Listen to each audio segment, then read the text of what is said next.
Hello दोस्तों, आज हम लोग छत्तीसगढ़ पटवारी परीक्षा 2022 के लिए कंप्यूटर संबंधित सामान्य ज्ञान पे बात करेंगे। यहाँ पे हम लोग कंप्यूटर से रिलेटेड जो प्रश्न होते हैं उनके सीरीज देखेंगे, जहाँ से 20 अंक आते हैं और 20 क्वेश्चन आते हैं। यदि आप इस वीडियो को कम्प्लीटली देख लेते हैं तो मैं कंफर्म बोलता हूँ कि आपके 20 नंबर पक्का है, यदि आप इन प्रश्नों के तैयार कर दिए। यहाँ पे हम लोग बात करें तो बहुत सारे क्षेत्र पे बात करेंगे। जैसे पहले कंप्यूटर का परिचय पे बात करेंगे, उसके बाद कार्यप्रणाली पे बात करेंगे, संरचना पे बात करेंगे, उसके प्रिंटर पे बात करेंगे, हार्डवेयर पे बात करेंगे, सॉफ्टवेयर पे बात करेंगे। इस तरीके से बहुत सारे हैं, ठीक है। तो पहले हम लोग इन 30 प्रश्नों पे बात करेंगे, उसके बाद फिर से 30 प्रश्नों पे बात करेंगे। इस तरीके से 3-4 सीरीज इस वीडियो में होगी कंप्लीटली, ठीक है, जिससे आप कंप्यूटर की पूरी तरीके से तैयारी कर पाएंगे। तो इसी के साथ फ्रेंड्स, आप सभी लोगों को मेरा अभिनंदन, आभार और नमस्कार। मैं Shiv sir ground teach study platform में आप सभी का एक बार फिर से हार्दिक अभिनंदन करता हूं, वंदन करता हूं, स्वागत करता हूं। तो इसी के साथ हम लोग आगे बढ़ते हैं और क्वेश्चन सीरीज को देखते हैं।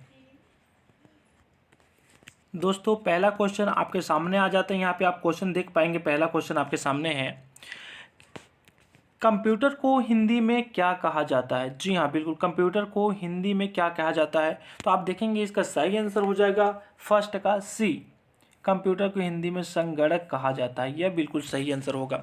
चलिए, इसी के साथ हम लोग क्वेश्चन नंबर 2 की बात करें तो क्वेश्चन नंबर 2 आपके सामने आ जाता है। आप यहाँ पे देख पाएंगे क्वेश्चन नंबर 2, कंप्यूटर का सबसे महत्वपूर्ण भाग है। सबसे महत्वपूर्ण भाग कौन सा होता है? Option A CPU, option B keyboard, option C disk और ऑप्शन डी है आपका प्रिंटर। तो आप देखेंगे यहाँ पे सबसे महत्वपूर्ण भाग जो होता है वह होता है आपका सीपीयू होता है, ठीक है। सीपीयू सही हो जाएगा। इसी के साथ हम लोग क्वेश्चन नंबर 3 की बात करें तो क्वेश्चन नंबर 3 आपके सामने यहाँ पे आ जाता है। आप क्वेश्चन नंबर 3 यहाँ पे देख पाएंगे, कंप्यूटर के कार्य करने का क्रम है। कंप्यूटर जो कार्य करता है, एक प्रोसेस में कार्य करता है कंटिन्यू, तो किस क्रम में कार्य करता है, ठीक है, कि उसमें पहले इनपुट देना है या पहले आउटपुट देना है या पहले प्रोसेस करेगा, क्या करेगा? तो आप देखेंगे तो इसका सही आंसर हो जाएगा आपका C number, input process output. सबसे पहले कंप्यूटर को इनपुट दिया जाता है, उसके बाद क्या करेगा, वह उसको प्रोसेस करेगा, प्रोसेस करेगा तब जा करके उसका रिजल्ट देगा या आउटपुट निकालेगा, ठीक है। तो इस प्रकार से इसका प्रोसेस हो जाता है, इनपुट प्रोसेस और आउटपुट हो जाता है। सी नंबर करेक्ट आंसर हो जाएगा। चलिए, इसी के साथ हम लोग क्वेश्चन नंबर 4 की बात करें तो क्वेश्चन नंबर 4 आपके सामने आ जाता है, स्क्रीन पे आप देख पाएंगे। क्वेश्चन नंबर 4 है आपका कि देश का प्रथम कंप्यूटर साक्षर जिला है। कंप्यूटर लिटरेचर कौन सा डिस्ट्रिक्ट है पहला, ठीक है, देश का, पूरे भारत देश में बात हो रही है। तो आप पूरे भारत देश में यहाँ पे बात करेंगे तो देखेंगे क्वेश्चन नंबर 4 का जो सही आंसर हो जाएगा यह ऑप्शन नंबर डी होता है, मलप्पुरम जो है, ठीक है। यह क्या होता है? यह केरल राज्य, केरल स्टेट का एक जिला होता है मलप्पुरम, ठीक है, जो क्या है कंप्यूटर साक्षर जिला है, सर्वप्रथम जिला है। चलिए, इसी के साथ हम लोग क्वेश्चन नंबर 5 की बात करें तो क्वेश्चन नंबर 5 आपके सामने आ जाता है, स्क्रीन पे आप देख पाएंगे। क्वेश्चन नंबर 5 है कि कंप्यूटर में पासवर्ड कैसे सुरक्षा करता है। जैसे आप मोबाइल में पासवर्ड वगैरह डाल के रखते हैं, उसी तरीके कंप्यूटर में पासवर्ड डाल करके रखते हैं, तो वह उसका सुरक्षा कैसे करता है, ठीक है, इस पर बात किया जाए। तो क्वेश्चन नंबर 5 का आप देखेंगे तो यहाँ पे 4 ऑप्शन दिया हुआ है, A B C D, control panel, तंत्र में अनधिकृत अनुगमन से, सॉफ्टवेयर की त्रुटियों से, इनमें से कोई नहीं, ठीक है। तो आप देखेंगे कि इसका सही आंसर जो हो जाएगा क्वेश्चन नंबर 5 का ऑप्शन नंबर बी, तंत्र के अनधिकृत अभिगमन से। पासवर्ड जो होता है अनधिकृत, बिना परमिशन वाले या फालतू की चीज़ों को आना जाना गमन से प्रतिबंध लगा देता है, ठीक है। तो यह हो जाता है आपका पासवर्ड। इसके बाद हम लोग क्वेश्चन नंबर 5 के बाद 6 की बात करें तो क्वेश्चन नंबर 6 आपके सामने यहाँ पे आ जाता है। आप स्क्रीन पे देख पाएंगे कि कंप्यूटर प्रोसेस द्वारा इंफॉर्मेशन में परिवर्तन करता है। कंप्यूटर जो है वह प्रोसेस द्वारा इंफॉर्मेशन में परिवर्तन करता है। कैसे करता है, कैसे करता है, यह आपको बताना है किसके आधार पे करता है, कैसे करता है। तो क्वेश्चन नंबर 6 का आप देखेंगे, क्वेश्चन नंबर 6 का सही आंसर हो जाएगा डाटा को करता है, ठीक है। परिवर्तित करता है, किसको करता है? डाटा करता है। ना ही नंबर को करेगा, ना ही इनपुट को करेगा, ना ही प्रोसेस को करेगा, किसको करेगा? डाटा को करेगा। तो यह इसका सही आंसर हो जाएगा। इसी के साथ हम लोग क्वेश्चन नंबर 7 की बात करें तो क्वेश्चन नंबर 7 आपके सामने आ जाता है, स्क्रीन पे आप देख पाएंगे कि डाटा प्रोसेसिंग का अर्थ है। डाटा प्रोसेसिंग का क्या अर्थ होता है? ठीक है। तो देखेंगे ऑप्शन नंबर ए है भंडारण, ऑप्शन नंबर बी है डाटा का संग्रहण, ऑप्शन नंबर सी है उपयोग के लिए चुनाव प्राप्त करना या सूचना प्राप्त करना, ठीक है, और ऑप्शन नंबर डी है सूचना का विश्लेषण करना। तो आप देखेंगे इसका सही आंसर जो होगा ऑप्शन नंबर सी सही हो जाएगा, उपयोग के लिए सूचना प्राप्त करना। तो ए बी और डी क्या हो जाएगा आपका गलत हो जाएगा, ठीक है, केवल सही हो जाएगा आपका सी नंबर। चलिए इसी के साथ हम लोग क्वेश्चन नंबर 8 की बात करें तो क्वेश्चन नंबर 8 आपके सामने आ जाता है। आप स्क्रीन पे देखेंगे कि बैंकिंग लेन देन में ECS का अर्थ है, बैंकिंग लेन देन में ECS जो होता है इसका क्या अर्थ है, ECS इसका क्या अर्थ है, ठीक है। तो आप देखेंगे इसका सही आंसर हो जाएगा आपका option number D, electronic clearing service, ठीक है। यह बहुत ही इंपॉर्टेंट होता है यह क्वेश्चन, ECS जो है यह बहुत ही इंपॉर्टेंट क्वेश्चन है, वेरी इंपॉर्टेंट। इसके बारे में हम लोग अलग से सेपरेट एक देखेंगे, पूरी जानकारी के बारे में इसमें बात करेंगे, ठीक है। तो चलिए हम लोग आगे बढ़ते हैं। पहले हम लोग ECS पे बात कर लेते हैं। यहाँ पे हम लोग देखेंगे कि ECS क्या है, ठीक। तो आप देखेंगे क्या है ECS।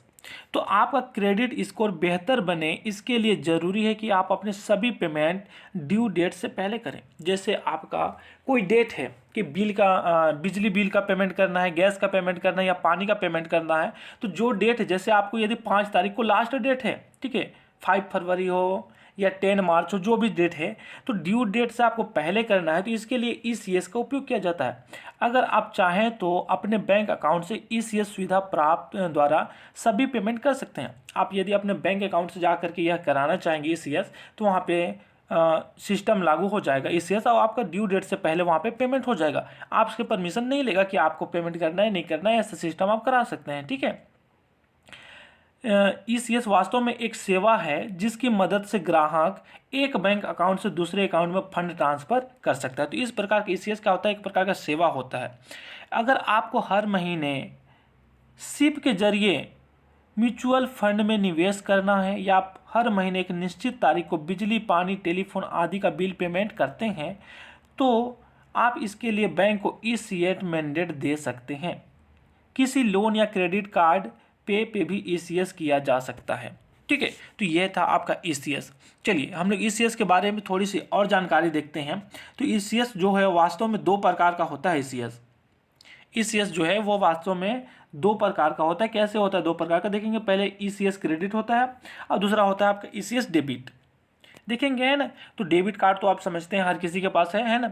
ECS क्रेडिट क्या है और डेबिट क्या है, इन पे थोड़ी सी हम लोग बारीकी यहाँ पे देखेंगे। तो ECS क्रेडिट में वास्तव में किसी संस्थान द्वारा आपके बैंक अकाउंट में इलेक्ट्रॉनिक तरीके से रकम जमा करने का तरीका है। आपके वेतन निवेश के लाभांश आदि पाने का डिजिटल तरीका होता है। तो ये होता है आपका ECS क्रेडिट, साथ में यहाँ पे ECS डेबिट भी है।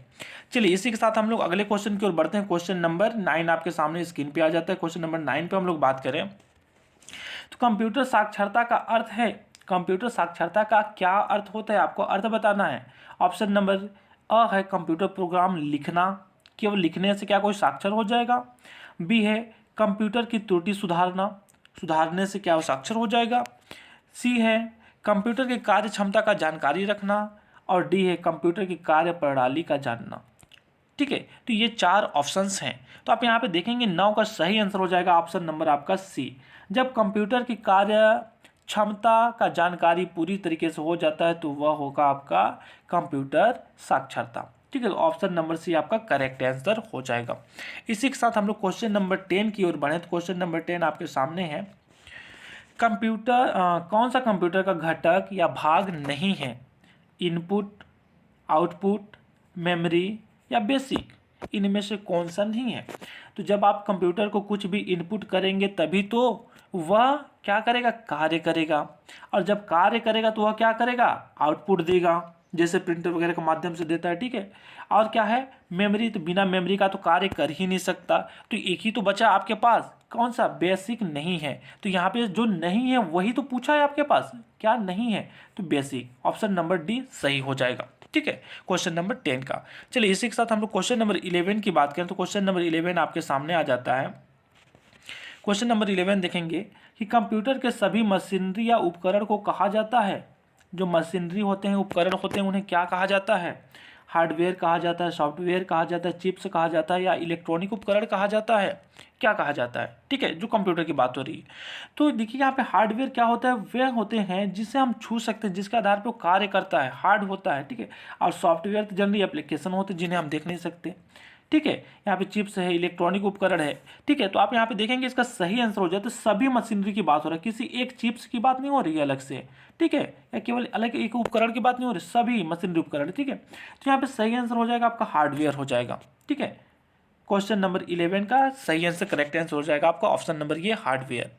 इसी के साथ हम लोग क्वेश्चन नंबर 12 की बात करें तो क्वेश्चन नंबर 12 आपके सामने आता है। यहाँ पे आप देख पाएंगे कि भारत का पहला कंप्यूटर कहाँ स्थापित किया गया था। ये बहुत ही इंपॉर्टेंट क्वेश्चन है, ठीक है। पहला कंप्यूटर या इतिहास, पहला कंप्यूटर कौन सा, पहला कंप्यूटर कब बना, कहाँ स्थापित किया गया, किसने बनाया, तो ये बहुत ही इंपॉर्टेंट इस तरीके के क्वेश्चन हो जाते हैं। आप देखेंगे क्वेश्चन नंबर 12 जो है इसकी बात हम लोग करें, ये वेरी इंपॉर्टेंट है, बहुत इंपॉर्टेंट है। तो क्वेश्चन नंबर 12 का सही आंसर हो जाएगा आपका डी, भारतीय सांख्यिकी संस्थान कोलकाता में स्थापित किया गया था। कहाँ, कोलकाता में किया गया था, ठीक है। इस बात को आप विशेष ध्यान रखें। चलिए इसी के साथ हम लोग क्वेश्चन नंबर 13 की बात करें तो क्वेश्चन नंबर 13 आपके सामने आ जाता है। चिन्हात्मक डाटा में प्रयोग किया जाता है, अल्फा न्यूमेरिक डाटा में कौन सा प्रयोग किया जाता है, क्या प्रयोग किया जाता है, अंकों का प्रयोग किया जाता है या अक्षरों का प्रयोग किया जाता है या चिन्हों का प्रयोग किया जाता है, क्या प्रयोग किया जाता है। तो आप देखेंगे यहाँ पे सभी चीज़ें सही हैं, अक्षर, अंक, चिन्ह सभी, तो उपयुक्त सभी, डी नंबर करेक्ट आंसर हो जाएगा, ठीक है। क्वेश्चन नंबर 13 का डी नंबर करेक्ट आंसर हो जाएगा। चलिए इसी के साथ हम लोग आगे बढ़ें। क्वेश्चन नंबर 14 आपके सामने आ जाता है। क्वेश्चन नंबर 14 है कि कंप्यूटर द्वारा किया गया परिणाम है, कंप्यूटर के द्वारा किया गया परिणाम है, क्या है, डाटा है, मेमोरी है, आउटपुट है या इनपुट है, क्या है कंप्यूटर के द्वारा किया गया परिणाम। तो ऑप्शन नंबर सी, जब कंप्यूटर कुछ कार्य करेगा, कार्य करने के बाद रिजल्ट देगा तो वह क्या है, आउटपुट है ना, ना ही इनपुट मेमोरी है, ठीक है, ना ही उसको हम दे रहे हैं तो डाटा है, तो यहाँ पे क्या हो जाएगा, आउटपुट है। चलिए इसी के साथ हम लोग क्वेश्चन नंबर 15 की बात करें तो क्वेश्चन नंबर 15 आपके सामने आ जाता है। सीपीयू का कार्य है, सीपीयू का क्या कार्य है वही पूछ रहा है, ठीक है। सीपीयू का कार्य है क्या, इनपुट व आउटपुट डिवाइस को नियंत्रित करना, निर्देशों को पढ़ना, डाटा व जानकारी को प्रोसेस करना या उपयुक्त सभी। तो आप देखेंगे यहाँ पे क्वेश्चन नंबर 15 की बात करें हम लोग तो सभी नहीं होगा, केवल क्या होगा आपका ऑप्शन नंबर ये, इनपुट व आउटपुट डिवाइस को नियंत्रित करना ही केवल काम होता है सीपीयू का, ठीक है। चलिए इसी के साथ हम लोग क्वेश्चन नंबर 16 की ओर बढ़ें तो क्वेश्चन नंबर 16 आपके सामने आ जाता है। आप यहाँ पे देखेंगे कि इनपुट को आउटपुट में रूपांतरण किया जाता है, इनपुट को आउटपुट में रूपांतरण किया जाता है, किसके द्वारा किया जाता है, पेरिफेरल्स के द्वारा, मेमोरी के द्वारा, स्टोरेज के द्वारा या सीपीयू के द्वारा किया जाता है, किसके द्वारा किया जाता है। तो आप यहाँ पे देखेंगे क्वेश्चन नंबर 16 जो है इसका आंसर हो जाएगा सीपीयू के द्वारा। सीपीयू क्या है, एक ब्रेन होता है, कंप्यूटर का मुख्य भाग होता है ब्रेन, इसके बिना कोई भी कार्य नहीं होता है, ठीक है। इनपुट को आउटपुट में परिवर्तित किया जाता है, ये क्या सीपीयू के द्वारा होता है। चलिए इसी के साथ हम लोग क्वेश्चन नंबर 17 की बात करें तो क्वेश्चन नंबर 17 आपके सामने आ जाता है। आप यहाँ पे देख पाएंगे क्वेश्चन नंबर 17 है कि कमांड्स को ले जाने की प्रक्रिया है, क्या कहलाता है यह प्रक्रिया, फेचिंग, स्टोरिंग, डिकोडिंग या एक्सिक्यूटिंग, क्या कहा जाता है। तो आप देखेंगे इसका सही आंसर हो जाएगा ऑप्शन नंबर ये, फेचिंग कहा जाता है, फेचिंग कहा जाता है, ठीक है। इसी के साथ हम लोग अगले क्वेश्चन पे बढ़े तो क्वेश्चन नंबर 18 आपके सामने आ जाता है। यहाँ पे आप देखेंगे यहाँ पे आप शो होगा, देख पाएंगे एक इलेक्ट्रॉनिक डिवाइस जो डाटा को इन्फॉर्मेशन में बदलते हुए प्रोसेस करता है क्या कहलाता है, प्रोसेसर, कंप्यूटर, केस या सीपीयू, क्या कहलाता है। तो आप देखेंगे इसका सही आंसर हो जाएगा प्रोसेसर, जो प्रोसेस करता है वो प्रोसेसर ही तो होगा, ठीक है। तो यह इसका ऑप्शन नंबर ये सही हो जाएगा। इसी के साथ हम लोग क्वेश्चन नंबर 19 की बात करें तो क्वेश्चन नंबर 19 आपके सामने आ जाता है। आप यहाँ पे देख पाएंगे कि कंप्यूटर के संबंध में एएलयू का क्या तात्पर्य, एएलयू का फुल फॉर्म क्या होता है कंप्यूटर भाषा में या कंप्यूटर से संबंधित, ठीक है, संबंध में एएलयू क्या है। अदरवाइज आप देखेंगे कुछ और भी हो सकता है, लेकिन यहाँ पे कंप्यूटर से रिलेटेड पूछा गया है, ठीक है। आप देखेंगे क्वेश्चन नंबर 19 का सही आंसर हो जाएगा B number, arithmetic logic unit, arithmetic logic unit होता है, ठीक है। चलिए इसी के साथ हम लोग क्वेश्चन नंबर 20 की बात करें तो क्वेश्चन नंबर 20 आपके सामने आ जाता है। आप यहाँ पे देखेंगे कि मदरबोर्ड पर सीपीयू तथा मदरबोर्ड पर लगे दूसरे पुर्जों को जोड़ता है, कौन जोड़ता है, इनपुट यूनिट, सिस्टम बस, ALU या प्राइमरी मेमोरी, कौन जोड़ता है? तो आप यहाँ पे देखेंगे सही आंसर हो जाएगा आपका प्राइमरी मेमोरी जो होता है यही जोड़ता है। ठीक है, तो करेक्ट आंसर हो जाएगा आपका ऑप्शन नंबर डी। चलिए इसी के साथ हम लोग अगले क्वेश्चन की बात करें तो 21 क्वेश्चन आपके सामने आ जाता है। आप क्वेश्चन नंबर 21 देख पाएंगे। क्वेश्चन पूछा गया है आपसे कि कंप्यूटर घड़ी सिस्टम क्लॉक के स्पीड की गणना की जाती है। कंप्यूटर घड़ी या सिस्टम क्लॉक की स्पीड की गणना की जाती है, किस में की जाती है? गीगाबाइट में, बिट में, मेगाहर्ट्ज में या सेकेंड में की जाती है, किस में की जाती है? आप देखेंगे 21 का आंसर हो जाएगा सी नंबर, मेगाहर्ट्ज में किया जाता है। ये बहुत ही इंपॉर्टेंट क्वेश्चन होता है, इस क्वेश्चन को भी आप ध्यान में रखेंगे। ठीक है, अलग से बहुत इंपॉर्टेंट है, इससे रिलेटेड क्वेश्चन बनता ही है। चलिए इसी के साथ हम लोग अगले क्वेश्चन की बात करें तो क्वेश्चन नंबर 22 आपके सामने आ जाता है। क्वेश्चन नंबर 22 देख पाएंगे कि पर्सनल कंप्यूटर के मदरबोर्ड पर विभिन्न घटक इलेक्ट्रिक कंडक्टिंग लाइनों के सेट से आपस में जुड़े रहते हैं, इन लाइनों को क्या कहते हैं? इसके बारे में पूछा गया है। तो आप देखेंगे 22 जो है क्वेश्चन नंबर 22, इसकी बात करें, पहला है कंडक्टर्स कहते हैं, दूसरा कहते हैं बेसेस, तीसरा कनेक्टर्स और तीसरा लास्ट है का इनमें से कोई नहीं। तो आप देखेंगे क्या होगा, एक दूसरे को जोड़ने का जब काम यदि किया जा रहा है, तो जब जोड़ने का काम किया जाएगा तो क्या हो जाएगा, वह कनेक्टर्स ही तो होगा। तो ऑप्शन नंबर सी क्या होगा आपका करेक्ट आंसर हो जाएगा कनेक्टर्स। ठीक है, तो इसी के साथ हम लोग आगे बढ़ते हैं। क्वेश्चन नंबर 23 आपके सामने आ जाता है। आप क्वेश्चन नंबर 23 यहाँ पे देखेंगे। ठीक है, क्वेश्चन नंबर 23 है कि BIOS का पूरा रूप क्या है? बायोस, BIOS का पूरा रूप क्या है? कंप्यूटर की भाषा में पूछा गया, कंप्यूटर से रिलेटेड। ठीक है, बाहरी बातों की नहीं यहाँ पे। तो क्वेश्चन नंबर 23 जो है इसका आंसर हो जाएगा, आप देखेंगे कि option number C, basic input output system, basic input output system हो जाएगा। ठीक है, तो यहाँ पे चलिए हम लोग आगे बढ़ते हैं, क्वेश्चन नंबर 24 की बात करते हैं। अब क्वेश्चन नंबर 24 आपके सामने आ जाएगा। क्वेश्चन नंबर 24 ये आपके सामने है। ठीक, मदरबोर्ड है, मदरबोर्ड है, क्या है motherboard? Option A, B, C, D. तो आप देखेंगे 24 का सही आंसर हो जाएगा ऑप्शन नंबर डी। क्या होता है? सर्किट बोर्ड जिसमें CPU और अन्य चिप लगे होते हैं, इसे ही मदरबोर्ड कहा जाता है। ठीक है, चलिए इसी के साथ हम लोग आगे बढ़ते हैं। क्वेश्चन नंबर 25 की बात करते हैं। तो क्वेश्चन नंबर 25 आपके सामने आ जाता है। आप यहाँ पे देख पाएंगे क्वेश्चन नंबर 25 है आपके सामने कि CPU का ब्रेन किसे कहा जाता है? ठीक है, इसका CPU का ब्रेन, जिस प्रकार कंप्यूटर का ब्रेन किसको कहा जाता है? CPU को कहा जाता है। कंप्यूटर का ब्रेन होता है CPU, इसी प्रकार CPU का ब्रेन कौन है? CU, ALU या OR। ठीक है, ठीक, तो इसी क्रम में हम लोग देखें तो यहाँ पे जो होता है CPU का ब्रेन जो होता है वह CU होता है। CU क्या है आपका? कंट्रोल यूनिट होता है। ठीक है, आप यहाँ पे देख पाएंगे इसका आंसर हो जाएगा ऑप्शन नंबर ए, CU हो जाएगा। और CU का फॉर्म होता है कंट्रोल यूनिट। ठीक है, कंट्रोल यूनिट होता है। तो यह हो जाएगा आपका किसका? CPU का ब्रेन। कंप्यूटर का ब्रेन और CPU का ब्रेन, इन दोनों बातों को आप जरूर ध्यान में रखेंगे, यहाँ से भी क्वेश्चन जरूर बनते हैं। चलिए इसी क्रम में हम लोग अगले क्वेश्चन की ओर बढ़ते हैं। तो अगला क्वेश्चन आपके सामने यहाँ पे आ जाता है। क्वेश्चन नंबर 26 आप देख पाएंगे कि सिस्टम बस किसे कहा जाता है?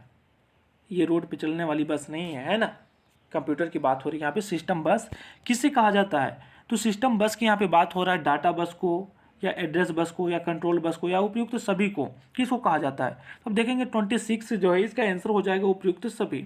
डाटा बस, एड्रेस बस, कंट्रोल बस, इन सभी को कहा जाता है सिस्टम बस। ठीक है, चलिए इसी के साथ हम लोग आगे बढ़ते हैं। क्वेश्चन नंबर 27 आपके सामने आ जाता है। क्वेश्चन नंबर 27 देख पाएंगे आपके सामने। पूछा है निम्न में से कौन सा द्विदिशीय होता है? ठीक है, निम्न में से कौन सा द्विदिशीय होता है जो दो दिशाओं पे होती है? तो यहाँ पे देखेंगे 27 का जो आंसर हो जाएगा वह होता है आपका डाटा बस।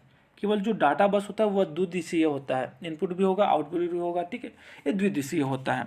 ठीक है, जबकि एड्रेस बस नहीं होता है, तो ये तो दोनों कट ही जाएंगे आपके। ठीक है, तो आपका होगा क्या? Only A option.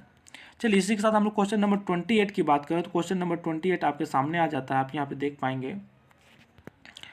हाँ, अंतरिम तथा अंतिम परिणाम को रखने वाला रजिस्टर कौन सा है? अंतिम व अंतरिम परिणाम को रखने वाला रजिस्टर कंप्यूटर की बात हो रही है, कौन सा होता है?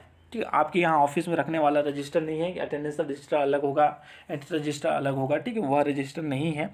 यहाँ पे आप देखेंगे 28 का जो सही आंसर हो जाएगा वो होगा आपका option number A, accumulator register होता है, ठीक है, जो सभी का हिसाब रखता है।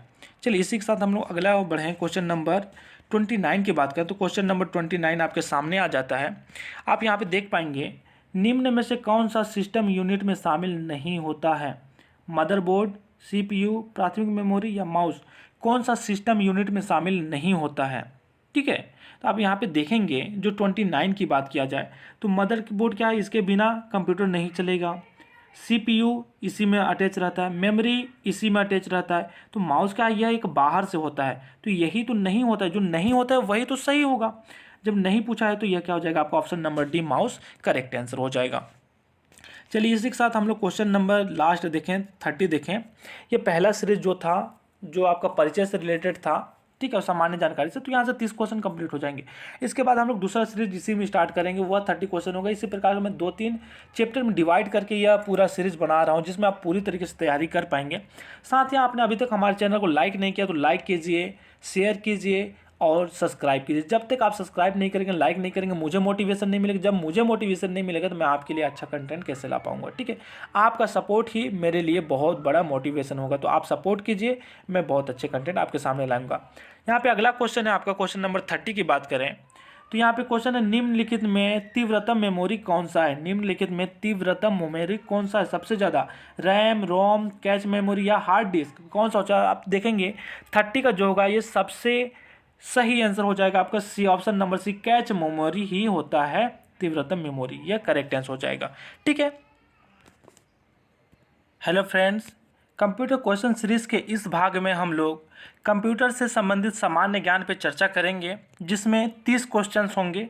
पहले भाग में हमने 30 क्वेश्चन की पे चर्चा किया और दूसरे भाग में भी 30 क्वेश्चन पे चर्चा करेंगे, साथ ही तीसरे भाग पे भी हम लोग 30 क्वेश्चन पे चर्चा करेंगे। तो इस भाग में सबसे पहला क्वेश्चन है जो कंप्यूटर के सामान्य ज्ञान है। इसमें पहला क्वेश्चन है आपका कि पहला कंप्यूटर माउस किसने बनाया। जिसे मैंने पहले आपको बताया था कि पहला कंप्यूटर कहाँ स्थित था, पहला किसने बनाया, कब बनाया, तो ये पहला माउस किसने बनाया, इन सभी पे क्वेश्चन बहुत ही आता है। ये इंपॉर्टेंट पॉइंट होता है, इस तरीके के क्वेश्चन आप जरूर पहले कंप्यूटर से रिलेटेड पहला शब्द, ठीक है। तो इसका आप देखेंगे तो पहला क्वेश्चन का सही आंसर हो जाएगा आपका ऑप्शन नंबर ये, क्या है, डगलस एंगलबर्ट, डगलस एंगलबर्ट ने बनाया था, ठीक है। तो ऑप्शन नंबर ये करेक्ट आंसर हो जाएगा।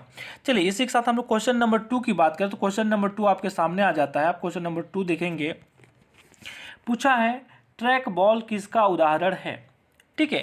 ट्रैक बॉल किसका उदाहरण है, तो ट्रैक बॉल जो होता है माउस में होता है। आप यहाँ पे देख पाएंगे कि दिख रहा है ये एक ट्रैक बॉल होता है, ठीक है। ट्रैक बॉल जो होता है यह माउस में होता है और ये क्या होता है, ट्रांस डिवाइस के नाम से भी जाना जाता है, इसको ट्रांस डिवाइस के नाम से भी जानते हैं। साथ ही इसका हम लोग इसमें आंसर की बात करें तो क्वेश्चन नंबर 2 का सही आंसर हो जाएगा आपका B, point device. Point device और ट्रांस डिवाइस दोनों को आप ध्यान में रखेंगे। पॉइंट डिवाइस और ट्रांस डिवाइस दोनों के नाम से जाना जाता है कौन, ट्रैक बॉल। और ट्रैक बॉल कहाँ पाया जाता है, तो माउस में पाया जाता है। तो ये एक साथ आप देखेंगे तो 3 क्वेश्चन आपका यहाँ पे तैयार हो गया। माउस में ट्रैक बॉल पाया जाता है, ट्रैक बॉल कहाँ पाया जाता है, दूसरा पॉइंट डिवाइस के नाम से जाना जाता है, तीसरा आपका क्या होता है, ट्रांस डिवाइस के नाम से भी जाना जाता है। चलिए इसी के साथ हम लोग अगले क्वेश्चन की बात करें तो क्वेश्चन नंबर 3 आपके सामने आ जाता है। क्वेश्चन नंबर 3 देखेंगे आपके सामने है कि डिजिटल कैमरा में प्रयोग होता है, डिजिटल कैमरा में क्या प्रयोग होता है, यही आपसे क्वेश्चन पूछा गया है, ठीक है। ए है LED, बी फोटो डायोड, सी प्रकाशिक फिल्म और डी है प्रकाशीय पेन, ठीक है।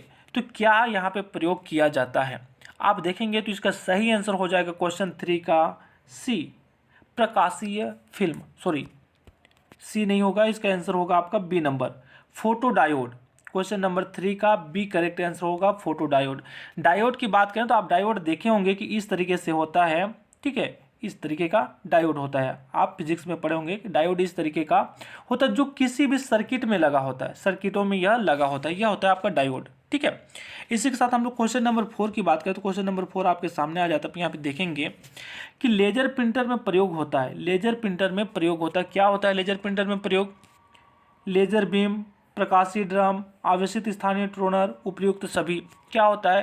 तो क्वेश्चन नंबर 4 का आप देखेंगे तो सभी हो जाएंगे, उपयुक्त सभी, ये सभी चीज़ें उपयोग होते हैं किसमें, लेजर प्रिंट में होती हैं। चलिए इसी के साथ हम लोग क्वेश्चन नंबर 5 की बात करें तो क्वेश्चन नंबर 5 आपके सामने यहाँ पे स्क्रीन आता है। उससे पहले हम लोग जो लेजर प्रिंटर होता है, इस लेजर प्रिंटर की थोड़ा सा स्ट्रक्चर पे ध्यान दें। ठीक है, तो आप यहाँ पे देखेंगे जो लेजर प्रिंटर होता है उसका स्ट्रक्चर इस प्रकार से बना होता है, जहाँ पे सबसे ऊपर आपको लेजर स्कैनिंग यूनिट देखने को मिलता है। ठीक है, कंट्रोलर यहाँ पे प्रोसेसर मिल जाता है आपका, ट्रोनर ग्रेडिएट होते हैं यहाँ पे। ठीक है, ये एक ड्रम होता है, रोटेशन ड्रम होता है जो इंक को पूरी तरीके से रोटेट कराता है, पेज को रोटेट कराता है, यहाँ से ये आउटपुट हो जाता है। ठीक, प्रिंट आउट, जो प्रिंट यहाँ पे होता है यहाँ से रोलिंग करेगा, रोलिंग करने के बाद यहाँ से प्रिंट आउट बाहर हो जाता है। यह फ्रेश यूनिट होता है। ठीक है, ये आप देखेंगे तो ये ट्रांसफ़र रोलर होता है, यहाँ से ये ट्रांसफ़र रोलर होता है। ठीक है, पेपर पाथ की बात करें तो यहाँ पे नीचे पेपर घुसाया गया रहता है, यहाँ नीचे से पेपर जाता है और इधर से होकर के इस तरीके से रोटेटेड होकर के बाहर निकलता है। ठीक है, यहाँ पे आप देखेंगे तो रोटेटिंग मिरर होता है, जो मिरर क्या होता है कि पेज को रोटेट करता है, उसमें पूरा इंक को पढ़ता है, वहाँ पे क्या लिखा होगा उन सभी चीज़ों को छापता है। ठीक है, तो ये होता है आपका लेजर प्रिंटर जो होता है उसका एक स्ट्रक्चर है आपके सामने। ठीक है, ब्लूप्रिंट है। चलिए आगे हम लोग बात करें इसी क्रम में अगले क्वेश्चन की, तो क्वेश्चन नंबर 5 आपके सामने आ जाता है। क्वेश्चन नंबर 5 देखेंगे यहाँ पे कि ध्वनि के पुनरुत्थान के लिए एक सीडी ऑडियो प्लेयर में उपयुक्त होता है। ठीक है, तो इसके हम लोग आंसर की बात करने से पहले आपने अभी तक हमारे चैनल को लाइक नहीं किया, सब्सक्राइब नहीं किया, तो पहले लाइक कीजिए, सब्सक्राइब कीजिए। ठीक है, और अपने दोस्तों को शेयर करें ताकि मुझे भी खुशी मिले, मुझे मोटिवेशन मिले और साथ ही मैं इस तरह का आपको क्वेश्चन क्विज कराते कर रहा हूँ, अच्छा लगे। ठीक है, तो क्वेश्चन नंबर 5 जो है इसका आप देखेंगे कि ध्वनि के पुनरुत्थान के लिए एक सीडी ऑडियो प्लेयर में उपयुक्त होता है क्या? Quartz crystal, titanium needle, laser beam, barium titanic, ceramic. ठीक है, तो यहाँ पे कौन सा यूज होता है? तो आप देखेंगे कि 5 का जो है सही आंसर हो जाएगा आपका लेजर बीम। ठीक है, इतने उठपटांग शब्दों पे ना जाइए, इन सब नहीं होते। यहाँ पे क्या हो जाएगा? लेजर बीम होता है। चलिए इसी के साथ हम लोग अगले क्वेश्चन की बात करें तो क्वेश्चन नंबर 6 आपके सामने आ जाता है। आप देखेंगे क्वेश्चन नंबर 6 है कि इनमें से कौन उद्योग चुंबकीय स्याही गुण पहचान का प्राथमिक उपयोग करता है? ठीक है, MICR का प्राथमिक उपयोगकर्ता कौन है? सिंपल से शब्दों में तो आप देखेंगे इसका जो MICR का प्राथमिक उपभोक्ता जो होता है 6 का सही आंसर हो जाएगा आपका बैंक, आंसर ए। ठीक है, चलिए अगर आप बात करें क्वेश्चन नंबर 7 की बात करें तो क्वेश्चन नंबर 7 आपके सामने यहाँ पे डिस्प्ले में शो हो रहा है। क्वेश्चन नंबर 7 है आपका कि डेस्कटॉप छपाई में आमतौर पर किस प्रिंटर का प्रयोग किया जाता है?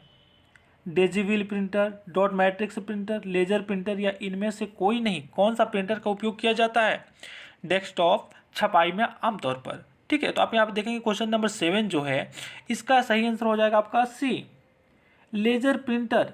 लेजर प्रिंटर का उपयोग क्यों किया जाता है? तो क्योंकि यह क्या होता है, कम समय में क्या करता है, ज़्यादा देता है प्रिंट, कम समय भी लेता है और प्रिंट भी ज़्यादा देता है, इसलिए इसका उपयोग किया जाता है जनरली। ठीक है, इसी के साथ हम लोग क्वेश्चन नंबर 8 की बात करें तो 8 में हम लोग पहुंचे, उससे पहले हम लोग थोड़ा सा प्रिंटर्स की टाइप देख लेते हैं।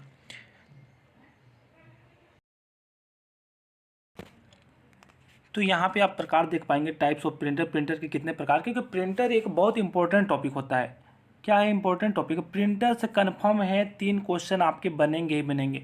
आप 16, 17, 19 के क्वेश्चन उठा करके देख लीजिए। ठीक है, पूरे सभी सेशन में 3 से 2-3 क्वेश्चन पूछता है, तो प्रिंटर से क्वेश्चन आएगा। तो प्रिंटर्स के कितने प्रकार होते हैं? 2 प्रकार होते हैं। पहला इम्पैक्ट प्रिंटर, दूसरा क्या होता है, नॉन इम्पैक्ट प्रिंटर। अब इम्पैक्ट प्रिंटर की बात करते हैं, इम्पैक्ट प्रिंटर भी 2 प्रकार से होते हैं। एक कैरेक्टर प्रिंटर होता है, दूसरा लाइन प्रिंटर। कैरेक्टर प्रिंटर में आता है आपका डॉट मैट्रिक्स प्रिंटर, डेजीवेल प्रिंटर आता है। जबकि लाइन प्रिंटर की बात करें तो लाइन प्रिंटर में ड्रम प्रिंटर है, चैन प्रिंटर है, बैंड प्रिंटर है, ये आपके लाइन प्रिंटर में आते हैं। ठीक है, यही हम लोग नॉन इम्पैक्ट प्रिंटर की बात करें तो नॉन इम्पैक्ट प्रिंटर 3 प्रकार से हो जाएगा आपका, इंकजेट, लेजर प्रिंटर और थर्मल प्रिंटर। ठीक है, तो इस प्रकार से होता है। और कुछ मोर पॉपुलर प्रिंटर जो है, जो यहाँ पे है, LED प्रिंटर है, फोटो इंकजेट प्रिंटर है, मल्टी फंक्शन है, ऑल इन वन प्रिंटर है, 3D प्रिंटर है, प्लॉटर है। ठीक है, तो ये कुछ और हैं। तो ये हुए मेनली प्रिंटर, इन्हें आप पूरी तरीके से नोट कर लीजिए, अच्छे से नोट कर लीजिए। ठीक, क्योंकि प्रिंटर से क्वेश्चन बनना ही बनना है। आपका 3 नंबर यहाँ से शुद्ध मिलता है। चलिए अगले क्वेश्चन की बात करें तो अगला क्वेश्चन नंबर 8 जो है वो आपके सामने यहाँ पे स्क्रीन पर आ चुका है। आप देखेंगे कि मॉनिटर की गुणवत्ता की पहचान की जाती है। मॉनिटर की गुणवत्ता की पहचान की जाती है, किसके द्वारा पहचान की जाती है, कैसे पहचान की जाती है? क्वेश्चन नंबर 8 की सही आंसर हम लोग बात करें तो क्वेश्चन नंबर 8 का सही आंसर हो जाएगा आपका उपयुक्त सभी, डॉट पिच से भी, रिजोल्यूशन से भी और रिफ्रेश रेट से भी, इन सभी से किया जाता है। ठीक है, अगले क्वेश्चन की बात करें तो क्वेश्चन नंबर 9 आपके सामने आ जाता है। स्क्रीन पे आप देखेंगे क्वेश्चन नंबर 9 है कि कंप्यूटर मॉनिटर के डिस्प्ले के आकार मापा जाता है। कंप्यूटर मॉनिटर के डिस्प्ले का आकार मापा जाता है, किसके द्वारा मापा जाता है? जिग-जैग के द्वारा, हॉरिजॉन्टल के द्वारा, वर्टिकली के द्वारा या डायगोनली के द्वारा? किसके द्वारा मापा जाता है? तो आप देखेंगे क्वेश्चन नंबर 9 जो है इसका सही आंसर हो जाएगा कि डायगोनली के द्वारा नापा जाता है। कैसे? आप यहाँ पे देखेंगे जो प्रिंटर क्या है, कंप्यूटर मॉनिटर है। मॉनिटर क्या होगा? आपका टीवी जैसा सामने जो दिख रहा है उसी को मॉनिटर बोला जाता है। जो सामने आप देख रहे हैं जैसे टीवी के जैसे, वही आपका मॉनिटर होता है। तो आप यहाँ पे देखेंगे इस तरीके से डायगोनली माप किया जाता है। ठीक है, तो यह होता है आपका कंप्यूटर का जो मॉनिटर है उसका डिस्प्ले का आकार डायगोनली माप किया जाता है। चलिए इसी के साथ हम लोग अगले क्वेश्चन की बात करें तो क्वेश्चन नंबर 10 आपके सामने आ जाता है। आप क्वेश्चन नंबर 10 देखेंगे कि DPI दर्शाता है। जो DPI है वह क्या दर्शाता है? शॉर्ट है। ठीक है, क्या दर्शाता है DPI? Dot per inch, digits per unit, dots pixel ink और डायग्राम पंच पर इंच। तो आप देखेंगे इसका करेक्ट आंसर जो है वो क्वेश्चन नंबर 10 का ये हो जाएगा, डॉट पर इंच दर्शाता है। ठीक है, DIP फुल फॉर्म आप यहाँ पे ध्यान रखेंगे। चलिए इसी के साथ क्वेश्चन नंबर हम लोग 11 की बात करें तो क्वेश्चन नंबर 11 आपके सामने आ जाता है। क्वेश्चन नंबर 11 है कि निम्नलिखित में से कौन सा डिवाइस एक प्रिंटर का प्रकार है? आप देखेंगे यहाँ पे क्वेश्चन है, निम्नलिखित में से कौन सा डिवाइस एक प्रिंटर का प्रकार है? ठीक है, thermal flat bed, cathode ray tube, liquid crystal display, light emitting diode. ठीक है, तो क्वेश्चन नंबर 11 जो है इसका सही आंसर हो जाएगा आपका option number A, thermal flat bed. ठीक है, यह इसका प्रकार है। इसी के साथ क्वेश्चन नंबर 12 की बात करें तो क्वेश्चन नंबर 12 आपके सामने आया। इससे पहले यहाँ पे देखिए हम लोग कंप्यूटर के सामान्य ज्ञान के बारे में हम लोग देखे थे, सामान्य परिचय देखे थे। अब यहाँ पे हम लोग MS DOS, माइक्रोसॉफ्ट विंडो, इन सभी पे चर्चा करेंगे। MS DOS पे, माइक्रोसॉफ्ट विंडो पे स्पेशली चर्चा करेंगे। इसके बाद MS पिक्सल वगैरह जो है वर्ड है उन सब के बारे में हम लोग सेपरेटली ध्यान देंगे, जिससे क्या होगा आपका बेस बहुत ही अच्छा हो जाएगा। आपको कंफ्यूजन नहीं होगा कि कहाँ से कौन से क्वेश्चन आएंगे, मिक्स नहीं होंगे। इस तरीके से पढ़ने में आपको पूरे एक पॉइंट क्लियरली रहेंगे। तो चलिए सबसे पहले हम लोग MS DOS और माइक्रोसॉफ्ट विंडो की बात करते हैं। ठीक है, तो यहाँ पे देखो MS DOS जो है ऑपरेटिंग सिस्टम है, इससे रिलेटेड हम लोग थोड़ा सा यहाँ पे बात करते हैं। आप यहाँ पे देख पाएंगे MS DOS जो ऑपरेटिंग सिस्टम है, सबसे पहले जुलाई 1981 में माइक्रोसॉफ्ट के द्वारा इसे बनाया गया। यह एक सिंगल यूजर ऑपरेटिंग सिस्टम है। क्या होता है? यह एक सिंगल यूजर ऑपरेटिंग सिस्टम होता है। कौन सा होता है आपका? MS DOS। ठीक है, इस बात को आप बिल्कुल ध्यान रखेंगे कि MS DOS जो होता है वह क्या होता है? सिंगल यूजर ऑपरेटिंग सिस्टम है। आपके यहाँ पे सन पूछे या ना पूछे वो अलग बात, लेकिन यह चीज़ें जरूर पूछेगा कि कौन सा होता है ऑपरेटिंग सिस्टम। ठीक है, दूसरी बात, यह एक कमांड लाइन इंटरफेस पर आधारित होती है। किस पे होती है? लाइन इंटरफेस पे आधारित होती है यह। ठीक है, यहाँ पे आप देखेंगे लाइन इंटरफेस पे आधारित होती है। साथ ही हम लोग बात करें इसे कैरेक्टर यूजर इंटरफेस CUI जिसे बोलते हैं, ऑपरेटिंग सिस्टम भी कहते हैं। इसका सेकेंड नाम आप देखेंगे कि CUI ठीक भी कहते हैं, क्योंकि यह सिर्फ कैरेक्टर पर आधारित होता है। अगला बात करें तो इसमें ग्राफिक्स नहीं किया जाता। यह एक बहुत इंपॉर्टेंट है। क्या है? ग्राफिक्स नहीं किया जा सकता इसमें। किसमें? MS DOS में ग्राफिक्स नहीं किया जा सकता। चलिए इसी के साथ हम लोग अगले पॉइंट पे बात करें। यहाँ पे आ जाता है आपका MS विंडो। MS DOS पे बात हो गया, अब हम लोग MS विंडो पे बात करें। दोनों को आप कंबाइन करके स्टडी कीजिए ताकि आपको कन्फ्यूजन ना हो। पहली पॉइंट, इसका निर्माण माइक्रोसॉफ्ट के द्वारा 1985 में किया गया था, जबकि MS DOS की बात करें तो MS DOS क्या था? 81 में किया गया था, 1981 में किया गया था। ठीक है, तब इसका नाम क्या था? इंटरफेस मैनेजर था, इंटरफेस मैनेजर। बाद में इसका नाम बदलकर MS विंडोज़ रख दिया गया है। ठीक है, दूसरी बात करें तो यह ग्राफिक्स यूजर इंटरफेस होता है। ठीक है, तीसरी बात करें तो इसमें ग्राफिक्स होता है, जबकि MS DOS में ग्राफिक्स नहीं होता था। अगला बात है, यह एक multi user multitasking operating system है। ठीक है, जबकि वह ऐसा नहीं था, सिंगल यूजर ऑपरेटिंग सिस्टम था। यह क्या है? मल्टी यूजर ऑपरेटिंग सिस्टम है। और अगली की बात हम लोग करें तो यह उच्च स्तरीय भाषा पर भी आधारित होता है। ठीक है, तो यह था MS DOS और MS विंडोज़ में डिफरेंस था। दोनों को आप अलग अलग ध्यान में रखें, यहाँ से क्वेश्चन जरूर फंसेंगे। ठीक है, आपको मिक्सअप नहीं करना है, ध्यान में रखेंगे तब आप उसको डील कर पाएंगे। आप यहाँ पे देखेंगे कि जो विंडो है, विंडो बहुत सारा लॉन्च किया गया था। यहाँ पे कुछ वर्जन्स उसके दिए हुए हैं और वर्जन के साथ में उसका ईयर दिया गया है कि कौन सा वर्जन कब आया था। इस पर भी क्वेश्चन पूछता है। जैसे पूछता है कि विंडो 3.0 किस ईयर लॉन्च किया गया था, लॉन्च ईयर, तो यह किया गया था आपका 1990 में। जैसे ही मॉडर्न की ओर हम लोग बढ़ते हैं, आधुनिकता की ओर, वैसे ही उसका अपडेट वर्जन आते जाता है। साथ ही विंडो 95 1995 में आया था। अब यहाँ पे देखो ईयर को उसके साथ कंबाइन कर दिया है, ठीक है। विंडो जो 98 था, इसको तो याद करने में आपको दिक्कत नहीं जाएगा कि 1998 में आया था। फिर आता है विंडो ME, यह कब आया था, यह 2002 में आया था। फिर है विंडो 2000, यह 2002 में ही आया था, ठीक है। फिर है विंडो XP 2001 में आया था। उसके बाद आती है विंडो 2003, यह भी 2003 में आया था। विंडो विस्टा, यह 2005-6 में आया था। विंडो 2007, यह 2000। तो आपने देखा यहाँ पे कुछ वर्जन्स दिए हुए हैं और उनका लॉन्च ईयर दिया हुआ है। इसको आप सेपरेटली आराम से नोट डाउन कर लें और नोट डाउन करने के बाद सभी को ध्यान में रखेंगे, ठीक है। चलिए इसी के साथ हम लोग आगे बढ़ते हैं। अभी करंट की जो बात किया जाए कि सबसे आधुनिक कौन सा वर्जन है, तो वर्जन 11 विंडो 11 है जो 2021 में लाया गया है, लॉन्च ईयर, ठीक है। सबसे आधुनिक को आप जरूर ध्यान में रखेंगे, ठीक है, कि कब लास्ट था। इसी के साथ हम लोग अगले क्वेश्चन की ओर बढ़े तो क्वेश्चन नंबर 12 आपके सामने आ जाता है। आप देखेंगे क्वेश्चन नंबर 12 कि प्रिंट के लिए कौन सा मेनू चुना जाता है। जब किसी पेज को आपको प्रिंट करना है, कुछ प्रिंट करना है, तो उसके लिए कौन सा मेनू आप चूज करेंगे, एडिट, फाइल, टूल्स या इनमें से कोई नहीं, क्या चूज करेंगे। तो क्वेश्चन नंबर 12 का सही आंसर हो जाएगा आपका ऑप्शन नंबर बी, फाइल को चूज किया जाता है। इसी के साथ क्वेश्चन नंबर 13 की बात करें तो क्वेश्चन नंबर 13 आपके सामने स्क्रीन में शो हो रहा है। आप यहाँ देखेंगे कि ग्राफिकल यूजर इंटरफेस का प्रारंभ किया गया था, जिसको GUI बोला जाता है, ग्राफिकल यूजर इंटरफेस, ठीक है। प्रारंभ किया गया था किसके द्वारा, माइक्रोसॉफ्ट के द्वारा, एप्पल कंप्यूटर में, ठीक है, जेरोक्स कॉर्पोरेशन में, ठीक है, इनमें से कोई नहीं। तो आप देखेंगे इसका सही हो जाएगा 13 का C, जेरोक्स कॉर्पोरेशन ने किया था। ग्राफिकल यूजर का इंटरफेस को जेरोक्स कॉर्पोरेशन ने प्रारंभ किया था। इसी के साथ क्वेश्चन नंबर 14 की बात करें तो क्वेश्चन नंबर 14 आपके सामने यहाँ पे स्क्रीन पे शो हो रहा है, आप देख पाएंगे। क्वेश्चन है कि ग्राफिकल यूजर इंटरफेस में प्रोग्राम को दर्शाने के लिए छोटे छोटे तस्वीरों का प्रयोग किया जाता है, यह क्या कहलाता है। जब छोटे छोटे तस्वीरों का प्रयोग किया जाता है तो इसे क्या कहते हैं, इसके बारे में आपको बताना है। फिगर कहा जाता है, आइकन कहा जाता है, फाइल कहा जाता है या फोल्डर कहा जाता है, क्या कहा जाता है। तो आप देखेंगे इसका सही आंसर हो जाएगा आइकन। आप देखेंगे छोटे छोटे इस तरीके का दिखा जाता है प्रोग्राम जो होते हैं।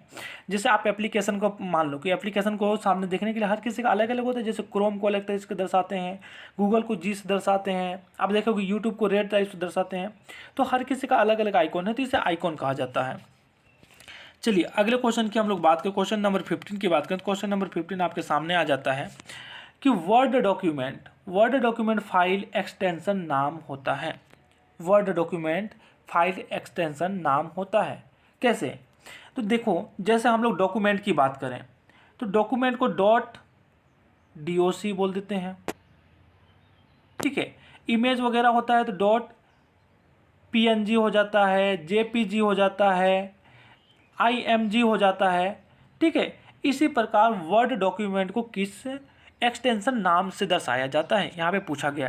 क्वेश्चन नंबर 15 का सही हो जाएगा DOC, डॉक्यूमेंट ही तो है तो DOC से ही तो दर्शाएंगे, ठीक है, चाहे जो भी डॉक्यूमेंट हो, ठीक। तो यहाँ पे हो गया इसका करेक्ट आंसर। अब इसी के साथ हम लोग बढ़ते हैं क्वेश्चन नंबर 16 की ओर। तो क्वेश्चन नंबर 16 आपके सामने है, जो है विंडोज़ में कट या कॉपी की गई चीज़ को प्रयोग से पहले कहाँ रखता है। जैसे यहाँ पे कोई टेक्स्ट आपने नोट डाउन किया, ठीक है। अब इसको आपने क्या कर लिया, कट कर लिया या कॉपी कर लिया। तो कट या कॉपी कर लिया तो जब तक आप पेस्ट नहीं करते तब तक ये कहाँ रहेगा, कहीं तो रहेगा किसी सिस्टम पे। तो क्लिप बोर्ड में रहता है या कैरेक्टर मैप में रहता है या फॉर्मेट पेंटर पे रहता है या नोट पैड पे होता है, कहाँ पे होता है।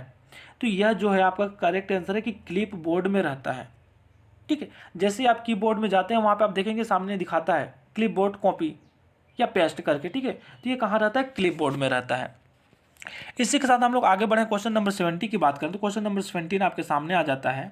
आप यहाँ पे देख पाएंगे कि फाइल एक्सटेंशन इस्तेमाल किया जाता है।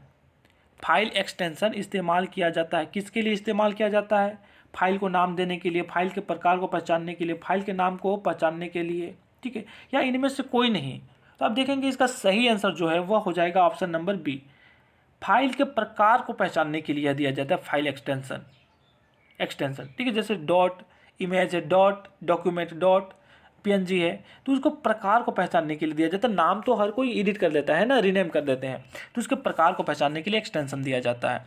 इसी के साथ हम लोग क्वेश्चन नंबर 18 की बात करें 17 के बाद, उससे पहले हम लोग यहाँ पे देख लेते हैं कि किस पॉइंट पे बात करना है। हमारा टॉपिक होगा, जैसे हम लोग MS वर्ड, MS विंडोज़ और MS डॉस पे अभी चर्चा किए, सामान्य परिचय पे चर्चा किए, उसी प्रकार हम लोग अभी माइक्रोसॉफ्ट ऑफिस पे बात करेंगे। जो माइक्रोसॉफ्ट का वर्ड है, एक्सेल है, पावर पॉइंट है, MS office word, excel, power point, तो इन पर हम लोग चर्चा करेंगे।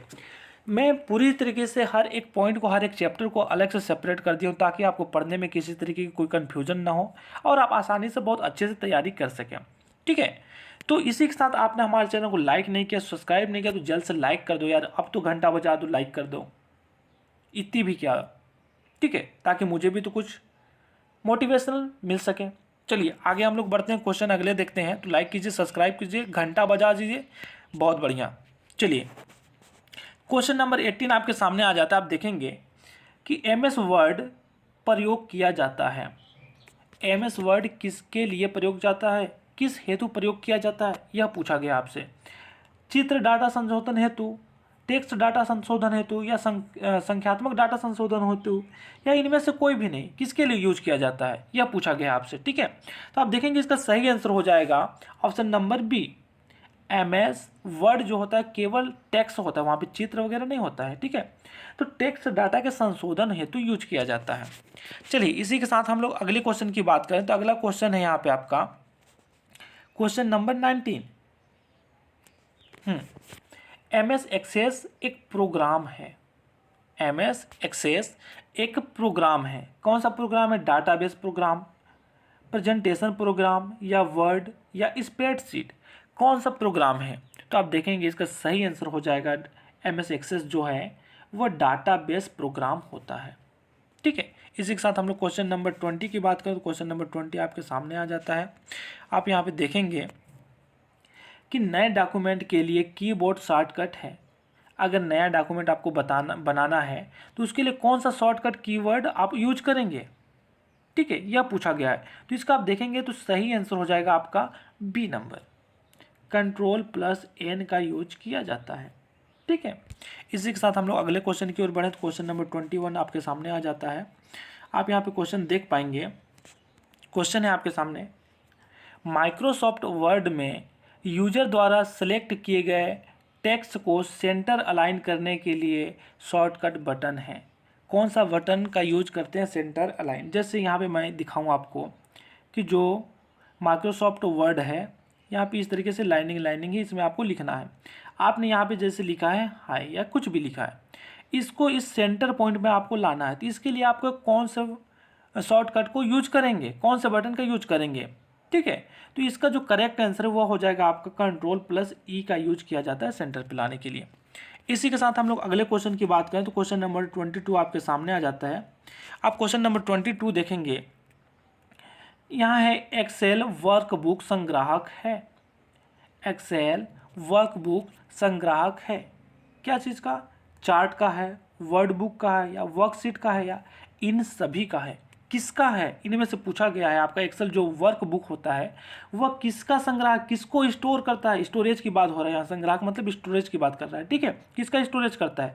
तो आप देखेंगे इसका करेक्ट आंसर जो है वह हो जाएगा आपका ऑप्शन नंबर सी, वर्कशीट का होता है। किसका होता है, तो वर्कशीट का होता है। कौन सा, एक्सेल वर्कबुक। इस चीज़ को आप जरूर ध्यान में रखेंगे, एक्सेल वर्कबुक, ठीक है। इसी के साथ हम लोग क्वेश्चन नंबर 23 की बात करें। तो क्वेश्चन नंबर 23 आपके सामने आ जाता है। आप यहाँ पे देख पाएंगे क्वेश्चन नंबर 23 है, माइक्रोसॉफ्ट ऑफिस का निजी सूचना प्रबंधक है। माइक्रोसॉफ्ट ऑफिस का निजी सूचना प्रबंधक है, कौन है, क्या है, ठीक है। तो इसमें हम लोग देखते हैं, पहला है आउटलुक, इंटरनेट एक्सप्लोरर, या ऑर्गेनाइजर, या एक्सेस। कौन है निजी सूचना प्रबंधक। तो आप यहाँ पे देखेंगे इसका करेक्ट आंसर हो जाएगा आपका ऑप्शन नंबर ए, आउटलुक, ठीक है। जिस तरह हम लोग बात कर, देखो ये सबसे पहले तो यहाँ पे सूचना प्रबंधक क्या होता है इसको हमको समझना पड़ेगा। कि सूचना प्रबंधक होता क्या है, पहले इस पर हम लोग बात करते हैं। ठीक है, तो आप देखेंगे जिस तरह क्रोम ब्राउज़र, ठीक है, आप यहाँ पे देखेंगे कि जो क्रोम ब्राउज़र होता है, क्रोम ब्राउज़र का गूगल सर्च इंजन होता है। क्रोम केवल ब्राउज़र है, लेकिन उसमें सर्च करने का काम कौन करता है? गूगल करता है। गूगल सर्च इंजन होता है। इसका सूचना प्रबंधन कौन होता है? गूगल का। तो गूगल का जो सूचना प्रबंधन होता है वह जीमेल होता है आपका। ठीक है, जो जीमेल करते हैं वह होता है आपका क्या? गूगल का सूचना प्रबंधक। इसी प्रकार सेम इसी प्रकार आप देखेंगे तो माइक्रोसॉफ्ट ऑफिस जो होता है, इसका जो सूचना प्रबंधक होता है वह आउटलुक होता है। कौन होता है? आउटलुक। अब आपको इसमें कोई कंफ्यूजन नहीं होना चाहिए, एकदम बेहतरीन तरीके से मैं आपको इसको बता दिया हूँ। चलिए इसी के साथ हम लोग अगले क्वेश्चन की बात करें तो अगला क्वेश्चन यहाँ पे आता है आपका 24, क्वेश्चन नंबर 24। क्वेश्चन नंबर 24 क्या है? मेल मर्ज की सुविधा उपलब्ध रहती है। मेल मर्ज की सुविधा उपलब्ध रहती है। कहाँ रहती है, किसमें उपलब्ध रहती है? मेल को मर्ज करने की। जैसे आप कॉल करते हैं, ठीक है, आप देखते हैं कि एक कॉल है दूसरा कॉल है, दोनों को आप मर्ज कर देते हैं, ठीक है, और तीनों एक साथ बात करते हैं। ठीक है, इसी प्रकार यहाँ पे जो मेल है, इन दोनों मेल को एक साथ मर्ज करने की सुविधा कहाँ उपलब्ध रहती है? यह पूछ रहा है आपका। एक्सेल में रहती है, या वर्ड में रहती है, या पावर पॉइंट में रहती है, या सभी में होती है? किस में होती है? ठीक है, या कहाँ रहती है पूछा गया है। तो 24 का आप देखेंगे सही आंसर हो जाएगा किसमें? वर्ड में रहती है। कहाँ रहती है? वर्ड में रहती है। इसी के साथ क्वेश्चन नंबर 25 की बात करें तो क्वेश्चन नंबर 25 आपके सामने आ जाता है। आप क्वेश्चन नंबर 25 यहाँ पे देख पाएंगे। क्वेश्चन नंबर 25 है कि प्रेजेंटेशन सॉफ्टवेयर है। प्रेजेंटेशन सॉफ्टवेयर है कौन सा है? किसके द्वारा? MS वर्ड के द्वारा, MS एक्सेल के द्वारा, MS एक्सेस के द्वारा, या MS पावर पॉइंट? इन किसके द्वारा प्रेजेंटेशन दिया जा सकता है, या इनमें से कौन सा प्रेजेंटेशन सॉफ्टवेयर होता है? ठीक है, तो आप यहाँ पे देखेंगे इसका करेक्ट आंसर हो जाएगा 25 का डी नंबर क्या है? MS पावर पॉइंट होता है प्रेजेंटेशन सॉफ्टवेयर। आप यहाँ पे सुने होंगे इसका शॉर्ट फॉर्म होता है PPT बनाना है। ठीक है, PPT के द्वारा प्रेजेंटेशन किया जाए तो ये क्या होता है? MS पावर पॉइंट जिसके द्वारा प्रेजेंटेशन दिया जाता है। ये एक सॉफ्टवेयर होता है, एप्लीकेशन होता है। ठीक है, इसी के साथ हम लोग क्वेश्चन नंबर 26 की बात करें तो क्वेश्चन नंबर 26 आपके सामने आ जाता है कि पेंट ब्रश फाइल का एक्सटेंशन क्या है? पेंट ब्रश फाइल का एक्सटेंशन क्या है? जिस प्रकार आप देखेंगे, जैसे मैं बताया था अभी डॉक्यूमेंट को कि .doc से दर्शाते हैं। इमेज का होता है बहुत सारा फॉर्मेट होता है, जैसे PNG होता है, JPG होता है, ठीक है, IMG होता है। इसी प्रकार जो पेंट ब्रश वाला फाइल होता है उसका एक्सटेंशन क्या होता है? तो इसका करेक्ट आंसर होता है आपका A नंबर, .bmp एक्सटेंशन होता है। ठीक है, इसी के साथ हम लोग क्वेश्चन नंबर 27 की बात करें तो क्वेश्चन नंबर 27 आपके सामने आ जाता है। स्क्रीन पे आप देख पाएंगे यहाँ पे एक्सेल में फार्मूला किससे शुरू होता है? एक्सेल की बात किया जाए तो एक्सेल में फार्मूला जो भी बनाते हैं वह कहाँ से शुरू होती है, किससे शुरू होती है, इसके बारे में पूछा गया है। आप देखेंगे इसका करेक्ट आंसर हो जाएगा ऑप्शन नंबर A, जिसको हम लोग क्या बोलते हैं? इक्वल टू बोलते हैं, या हिंदी में बराबर बोलते हैं। यहाँ से शुरू किया जाता है, बराबर से शुरू किया जाता है। किसमें? एक्सेल में। क्या के लिए? फॉर्मूला शुरू करने के लिए। ठीक है, चलिए अगली बात करें क्वेश्चन नंबर 28 की बात करें तो क्वेश्चन नंबर 28 आपके सामने आ जाता है कि किसी पाठ्य को तिरछा करने के लिए कौन सा बटन क्लिक किया जाता है? किसी पाठ्य को तिरछा करने के लिए, जैसे समझ लो यहाँ पे आप कुछ ने लिखा है, जैसे IM मैं यहाँ पे दिखा दे रहा हूँ। ठीक है, इसको बोल्ड करना रहता है तो आप वहाँ पे देखेंगे वर्ड में, पावर पॉइंट में इस तरीके से B लिखा रहता है। B कैसा लिखा रहता है कि मोटा लिखा रहता है, भद्दा लिखा रहता है, ताकि आप समझ जाएंगे कि इसको क्या करना, बड़ा करना है, बोल्ड करना है। ठीक है, वही बगल में क्या रहता है? एक पतला सा I रहता है। ठीक है, इसको क्या होता है? इटैलिक। किसी पाठ्य को तिरछा करना तो इस तरीके से लिखाता है तिरछा, तो ये इटैलिक हो जाएगा। ठीक है, I। इसी के साथ यहाँ पे दो चीज़ें बताया मैं, एक बोल्ड करने के लिए B, तिरछा करने के लिए इटैलिक, और अंडरलाइन। अंडरलाइन क्या होता है? ये दोनों इस क्वेश्चन के आंसर नहीं है, लेकिन इन तीनों को समझ लीजिए, क्योंकि यह आगे भी क्वेश्चन को बदल के तो पूछ सकता है ना आपको। यहाँ पे तिरछा पूछा है, कहीं पे मोटा करने के लिए, बोल्ड करने के लिए पूछ ले, कहीं पे पूछ ले कि अंडरलाइन करने के लिए क्या करते हैं। तो अंडरलाइन के लिए होता क्या है कि यू रहता है, उसके नीचे में इस तरीके से अंडरलाइन किया रहता है। तो अंडरलाइन करने के लिए यू का यूज करते हैं, तिरछा करने के लिए आई का यूज करते हैं, और बोल्ड करने के लिए बी का यूज करते हैं। ये देखिए एक साथ मैं तीनों को कंबाइन कर दिया। ठीक है, आप यहाँ पे देख पाएंगे ये आई हो गया और ये अंडरलाइन के लिए यू हो गया। ठीक है, तो इस क्वेश्चन का सही आंसर हो जाएगा आपका ऑप्शन नंबर बी, इटैलिक होता है। ठीक है, अगले क्वेश्चन की ओर बढ़ते हैं। तो क्वेश्चन नंबर 29 आपके सामने स्क्रीन पे आता है। क्वेश्चन नंबर 29 देख पाएंगे। क्वेश्चन नंबर 29 है आपके सामने कि प्रिंट प्रीव्यू आदेश किस टूल बार पर पाया जाता है। प्रिंट प्रीव्यू आदेश किस टूल बार पर पाया जाता है, स्टैंडर्ड पर, फॉर्मेटिंग पर, ड्राइंग पर, या इनमें से कोई नहीं। तो इसका देखेंगे आपका करेक्ट आंसर हो जाएगा आपका ऑप्शन नंबर ए, स्टैंडर्ड पे पाया जाता है। इसी के साथ हम लोग क्वेश्चन नंबर 30 की बात करें तो क्वेश्चन नंबर 30 आपके सामने आ जाता है। आप यहाँ पे क्वेश्चन नंबर 30 देख पाएंगे कि मल्टीमीडिया के लिए निम्न में से कौन सा आवश्यक उपकरण है। मल्टीमीडिया के लिए निम्न में से कौन सा आवश्यक उपकरण है। Option A computer, option B audio card, option C mic और उपयुक्त सभी। यहाँ पे क्या पूछा है, एक नहीं मल्टी, एक से अधिक मीडिया के लिए पूछा गया है यहाँ पे। ठीक है, तो यहाँ पे एक से अधिक होना चाहिए। आप यहाँ पे देखेंगे कंप्यूटर भी अकेला है, ऑडियो भी अकेला है, माइक भी अकेला है, तो यहाँ पे ऑप्शन क्या हो सकता है, उपयुक्त सभी हो जाएगा। सभी सही होंगे। ठीक है, तो क्वेश्चन नंबर 30 का करेक्ट आंसर हो जाएगा आपका ऑप्शन नंबर डी, उपयुक्त सभी हो जाएगा। इसी के साथ क्वेश्चन नंबर 31 आपके सामने आता है। स्क्रीन पर आप यहाँ देखेंगे, जैसे क्वेश्चन नंबर 31 आपके सामने स्क्रीन पे शो ऑफ हो रहा होगा, आप यहाँ पे देख पाएंगे। क्वेश्चन नंबर 31 क्या है कि ऑडियो फाइल का एक्सटेंशन क्या है। जिस तरीके से मैं डॉक्यूमेंट वगैरह का दिखाया, इमेज का दिखाया, इस चीज़ को बार बार बोलने की जरूरत नहीं है। ठीक है, कि ऑडियो फाइल का एक्सटेंशन क्या होता है, .bmg, .jpeg, .wav, वाव या .gif, क्या होता है इनमें से। ठीक है, तो GIF आप देखे होंगे कि जो चलती हुई चलचित्र होते हैं उसे GIF बोलते हैं। ठीक है, BMP क्या होता है वह तो मैं अभी आपको बता दिया थोड़ी देर पहले। ठीक है, तो आप यहाँ पे देखेंगे कि 31 का जो करेक्ट आंसर है वह हो जाएगा, क्या होगा आपका, वैव हो जाएगा, WAV, वाव हो जाएगा। ठीक है, यह करेक्ट आंसर हो जाएगा।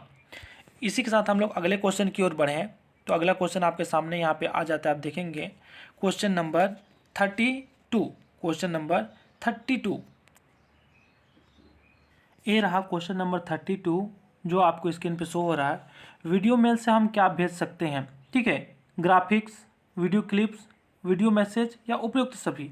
यहाँ पे इस क्वेश्चन के द्वारा यह पूछा जा रहा है कि जो वीडियो मेल किया जाता है उसके द्वारा हम क्या क्या भेज सकते हैं। ऑप्शन नंबर ये है, ग्राफिक्स भेज सकते हैं या नहीं, वीडियो क्लिप्स भेज सकते हैं या नहीं, और तीसरा ऑप्शन है वीडियो मैसेज भेजा जा सकता है या नहीं। तो आप देखेंगे कि यहाँ पे तीनों ही चीज़ें भेजा जा सकता है। किसके द्वारा, वीडियो मेल के द्वारा, क्योंकि तीनों वीडियो से रिलेटेड हैं। ठीक है, तो इसका आंसर जो हो जाएगा वो उपयुक्त सभी हो जाएगा। ठीक है, इसी के साथ हम लोग क्वेश्चन नंबर 33 की ओर बढ़ें। तो क्वेश्चन नंबर 33 आपके सामने यहाँ पे स्क्रीन पे शो हो रहा है, आप स्क्रीन पे देख पाएंगे क्वेश्चन नंबर 33। तो क्वेश्चन नंबर 33 क्या है कि कंप्यूटर में एक ही समय पर एक से अधिक माध्यमों के प्रयोग का तरीका कहलाता है। पूछा रहा है क्वेश्चन के मतलब ये है कि कंप्यूटर में एक समय पर एक से अधिक माध्यम के द्वारा या प्रयोग का जो तरीका है वह तरीका क्या कहलाता है, कुछ उसका नाम होगा। ठीक है, वह क्या कहलाता है, मल्टीमीडिया कहलाता है, या मैक्रोमीडिया कहलाता है, या इंटरएक्टिविटी कहलाता है, या इनमें से कोई नहीं कहलाता है, क्या कहलाता है। ठीक है, यह आपको बताना है। तो क्वेश्चन नंबर 33 की जो बात है यह हो जाएगा आपका मल्टीमीडिया कहलाता है। ऑप्शन नंबर ये सही हो जाएगा। ठीक है, इसी के साथ हम लोग क्वेश्चन नंबर 34 की ओर बढ़े। तो क्वेश्चन नंबर 34 आपके सामने स्क्रीन पे शो हो रहा है, आप स्क्रीन पे क्वेश्चन देख पाएंगे। कंप्यूटर ग्राफिक्स प्रयुक्त होता है, कंप्यूटर ग्राफिक्स प्रयुक्त होता है, किस में प्रयुक्त होता है, कैड में प्रयुक्त होता है या कैम में प्रयुक्त होता है, या इन दोनों में प्रयुक्त होता है, या इनमें से कोई नहीं, किस में प्रयुक्त होता है। ठीक है, तो आप देखेंगे कंप्यूटर ग्राफिक्स जो होता है वो कैड और कैम दोनों में ही प्रयुक्त होता है। ए और बी दोनों सही हो जाएगा। जब दोनों सही हो जाएगा तो option number C is a correct answer होगा। ठीक है, इसी के साथ हम लोग क्वेश्चन नंबर 35 की बात करें। तो क्वेश्चन नंबर 35 आपके सामने आ जाता है, आप क्वेश्चन नंबर 35 यहाँ पे देख पाएंगे। ठीक है, इसी के साथ में आपने अभी तक हमारे चैनल को यदि सब्सक्राइब नहीं किया है तो जल्द से सब्सक्राइब कर दीजिए, वीडियो को लाइक कर दीजिए और बेल आइकन को बजा करके घंटा जोरदार बजा दीजिए। आपका सपोर्ट मेरे लिए मोटिवेशन होगा। आप जितना लाइक करेंगे, सब्सक्राइब करेंगे, मुझे उतना अच्छा लगेगा। आपका सपोर्ट मिलेगा तो मैं और भी अच्छे कंटेंट ला पाऊँगा। ठीक है, आपका प्यार मेरे लिए वरदान होगा। तो चलिए क्वेश्चन नंबर 35 की बात करते हैं। क्वेश्चन नंबर 35 है कि OCR का पूरा रूप है। OCR का पूरा रूप या फुल फॉर्म क्या है, फुल फॉर्म होता है, इसके बारे में आपको बताना है। ऑप्शन ए है ऑप्टिकल कैरेक्टर रिकॉग्नाइजेशन का recognition, optical CPU recognition, optical character resending. ठीक है, तो इनमें से क्या होता है या इनमें से कोई नहीं। तो आप देखेंगे OCR का जो फुल फॉर्म होता है वह होता है ए नंबर, ऑप्टिकल कैरेक्टर रिकॉग्निशन। ठीक, इसी के साथ क्वेश्चन नंबर 36 की बात करें तो क्वेश्चन नंबर 36 आपके सामने स्क्रीन पे शो हो रहा है। आप यहाँ पे देख पाएंगे कि कंप्यूटर का आविष्कारक कौन है। कंप्यूटर जो था उसका सबसे पहले आविष्कार किसने किया, जिसको वो बोलेंगे कंप्यूटर का आविष्कारक। ठीक है, कौन है, तो यहाँ पे देखेंगे ऑप्शन है von Neumann, JS Kilby, Charles Babbage या इनमें से कोई नहीं। तो आप देखेंगे इसका करेक्ट आंसर हो जाएगा आपका option number C, Charles Babbage ने किया था। ठीक है, किसका, कंप्यूटर का आविष्कार चार्ल्स बेबेज ने किया था।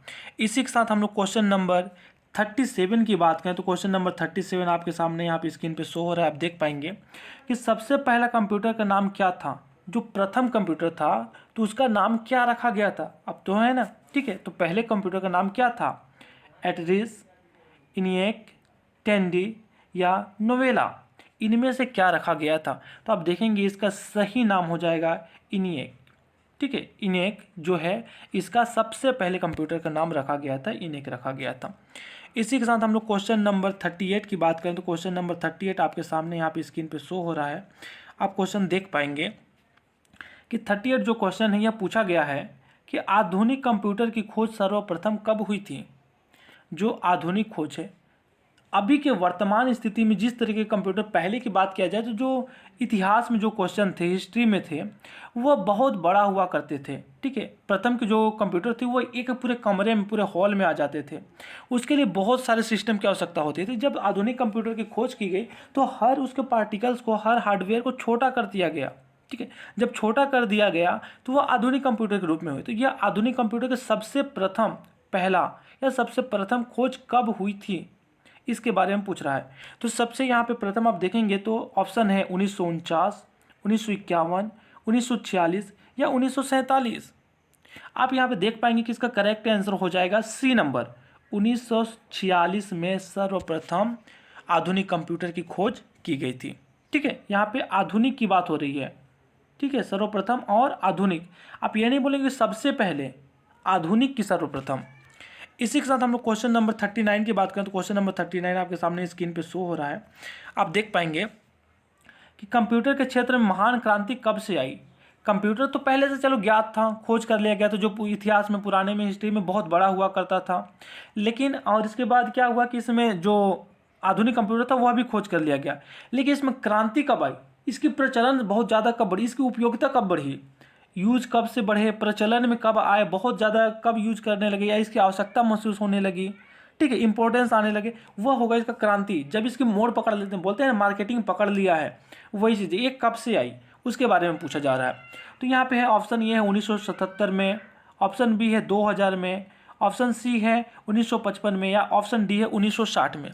कब आया था, तो अब देखेंगे इसका सही आंसर हो जाएगा ऑप्शन नंबर डी, कब आया था, 1960 में इसमें क्रांति आई। ठीक है, इसी के साथ हम लोग क्वेश्चन नंबर 40 की बात करें तो क्वेश्चन नंबर 40 आपके सामने स्क्रीन पर शो हो रहा है। आप देख पाएंगे कि कंप्यूटर साक्षरता दिवस कब मनाया जाता है। जैसे कंप्यूटर साक्षर राज्य की बात करें तो केरल है। ठीक है, केरल में एक जिला है, जिला का भी नाम था उल्लूपुरम। ठीक है, केरल का एक जिला है उल्लूपुरम। जिले की बात किया जाए तो उल्लूपुरम आ जाएगा और राज्य की बात हो जाए तो वहाँ पे केरल आ जाएगा। ठीक है, इसी के साथ कंप्यूटर साक्षर दिवस की बात किया जाए तो यह दिवस कब मनाया जाता है, 5 दिसंबर, 14 दिसंबर, 22 दिसंबर या 2 दिसंबर।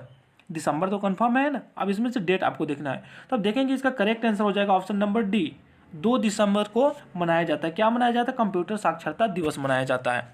ठीक है, इसी के साथ हम लोग क्वेश्चन नंबर 41 की बात करें तो क्वेश्चन नंबर 41 आपके सामने आप स्क्रीन पे शो आप देख पाएंगे। तो यहाँ पे आप क्वेश्चन नंबर 41 देख पाएंगे। क्वेश्चन नंबर 41 है कि CPU का पूर्ण रूप क्या है। पूर्ण रूप मतलब फुल फॉर्म पूछा जा रहा है कि CPU जो है उसका पूरा नाम क्या होता है, फुल फॉर्म क्या होता है। Option A central processing unit, option B central problem unit, option C central processing union और ऑप्शन डी है इनमें से कोई भी नहीं। तो आप देखेंगे कि जो सीपीयू होता है उसका पूरा नाम पूछ रहा है, जो कंप्यूटर का ब्रेन जिसे बोला जाता है। सीपीयू क्या होता है? कंप्यूटर का ब्रेन होता है, ठीक है।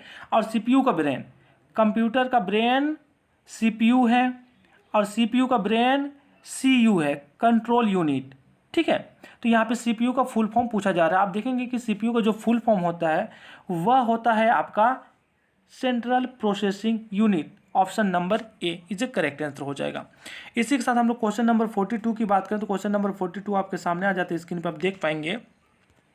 क्वेश्चन नंबर 42 है कि इनमें से कौन सर्च इंजन नहीं है। जिस प्रकार आप यहाँ पे देखेंगे गूगल होता है, गूगल क्या होता है? सर्च इंजन, सर्च करने का काम करता है ना। तो यहाँ पे जो 4 ऑप्शन दिए हैं, option A Google, option B Yahoo, option C Baidu और ऑप्शन 4 का है वॉल्फ्राम अल्फा। तो इनमें से 3 ऐसे हैं जो सर्च करने का काम करते हैं, लेकिन एक ऐसा जो सर्च नहीं करता। यहाँ पे जैसे हम लोग क्रोम की बात करें तो क्रोम क्या है?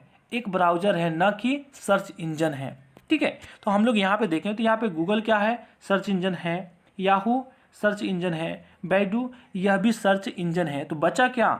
क्या है? Wolfram alpha. यह नहीं है, तो नहीं है इसीलिए तो यह सही है, यह पूछा गया है, ठीक है। जो नहीं है वही तो इसका आंसर होगा, तो यह आपका करेक्ट आंसर हो जाएगा, ऑप्शन नंबर डी। चलिए ठीक है, इसी के साथ एक और मैं बता दूं, जो सर्च इंजन होता है बीन भी होता है, ठीक है। एक बीन भी होता है सर्च इंजन, इसको भी आप ध्यान में रखेंगे।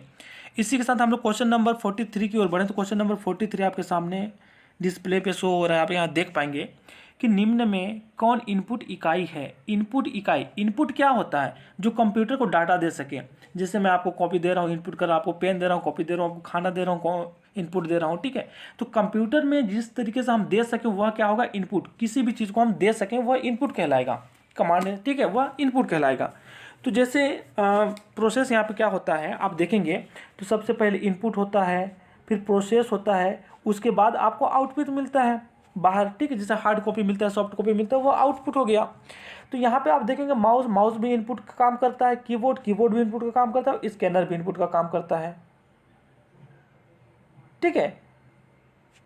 निम्न में से कौन इनपुट इकाई है पूछा है, ठीक है। तो यहाँ पे आप देखेंगे इकाई है पूछा है, तो यहाँ पे 43 का जो सही आंसर हो जाएगा, इनमें से सही सभी हो जाएंगे, क्योंकि ये तीनों ही तो काम कर रहे हैं इनपुट का काम। जब तीनों काम कर रहे हैं तो इनमें से सभी हो जाएगा, option number D correct answer. चलिए इसी के साथ हम लोग क्वेश्चन नंबर 44 की बात करें तो क्वेश्चन नंबर 44 आपके सामने आ जाता है। आप यहाँ पे देख पाएंगे क्वेश्चन नंबर 44 है, क्वेश्चन नंबर 44 कि किसी कंप्यूटर के प्रोग्राम में बच्चों द्वारा प्रयुक्त भाषा प्रायः कौन सी होती है। जो बच्चों के द्वारा प्रयुक्त होता है भाषा वह कौन सी होती है किसी कंप्यूटर के प्रोग्राम में। जैसे बच्चों के खेलने के लिए हम लोग कोई एप्लीकेशन बना रहे हैं, कोई गेम बना रहे हैं, कोई प्रोग्राम तैयार कर रहे हैं, तो उसमें कौन से भाषा का प्रयोग किया जाता है, ठीक है, प्रयुक्त किया जाता है। बेसिक का, जावा का, लोगों का या पायलट का किया जाता है। ये कंप्यूटर की भाषा है, ठीक है। आपके गांव या देश की भाषा नहीं, हिंदी इंग्लिश ये नहीं, ये कंप्यूटर की भाषा होती है। तो इनमें से कौन सा प्रयुक्त किया जाता है? तो आप देखेंगे कि इसका करेक्ट आंसर हो जाएगा ऑप्शन नंबर सी, लोगो भाषा का उपयोग किया जाता है। इसी के साथ हम लोग क्वेश्चन नंबर 45 की ओर बढ़े। तो क्वेश्चन नंबर 45 पे बढ़े उससे पहले आपने अभी तक हमारे चैनल को लाइक नहीं किया, अब इतनी मूर्खता भी तो नहीं होनी चाहिए। आपने अभी तक लाइक नहीं किया तो अब लाइक कर दीजिए और सब्सक्राइब कर दीजिए। यदि आपको इतना मैं नॉलेज दे सकता हूँ, इतना इस लाभ आपको मिल सकता है इस चैनल से यदि किसी तरीके की, तो आपको सब्सक्राइब करना चाहिए। क्योंकि जैसे आप सब्सक्राइब करेंगे जो छोटे छोटे करंट नोटिफिकेशन होते हैं, अपडेट होते हैं, इन सब से भी इस चैनल में अवगत कराया जाता है। तो आपको सब्सक्राइब कर देना चाहिए। मेरे ख्याल से आपके एक फ़ायदेमंद के लिए चैनल है, ठीक है। आप उम्मीद देता हूँ, मैं आपको गारंटी देता हूँ कि चैनल को आप सब्सक्राइब करके कोई गलत नहीं करेंगे। सब्सक्राइब करने में आपको बाद में महसूस होगा कि नहीं मैंने एक सही काम किया, नहीं बाद में आपको चैनल खोजने में भी दिक्कत होगी। चलिए तो चैनल को सब्सक्राइब कर दीजिए, लाइक कर दीजिए और घंटा बजा दीजिए, साथ ही अपने दोस्तों को जरूर शेयर करें। इसी के साथ हम लोग क्वेश्चन नंबर 45 की ओर बढ़े, जो लास्ट क्वेश्चन है इस वीडियो का, इस सीरीज का। यहाँ पे क्वेश्चन है आपका कि निम्नलिखित में से ऑप्टिकल मेमोरी है, ऑप्टिकल मेमोरी कौन है, इनमें से जो है ऑप्टिकल मेमोरी कौन सा है उसके बारे में आपसे पूछ रहा है। ऑप्शन नंबर ए है डबल मेमोरीज, ऑप्शन बी है फ्लॉपी डिस्क, ऑप्शन सी है CD-ROM और ऑप्शन डी है कौन मेमोरीज? तो इनमें सभी में से, इन चारों में से, ये चारों क्या है, मेमोरी तो है, लेकिन इनमें से ऑप्टिकल मेमोरी कौन सी है उसके बारे में पूछ रहा है। तो यहाँ पे आपका सही आंसर हो जाएगा option number C is a correct हो जाएगा। CD रोम जो होता है वह ऑप्टिकल मेमोरी होता है। इसी के साथ दोस्तों हम लोग मिलते हैं एक नेक्स्ट वीडियो में नए क्वेश्चन के साथ, एक इम्पोर्टेंट टॉपिक के साथ। तब तक के लिए जय हिंद, बाय बाय, वंदे मातरम।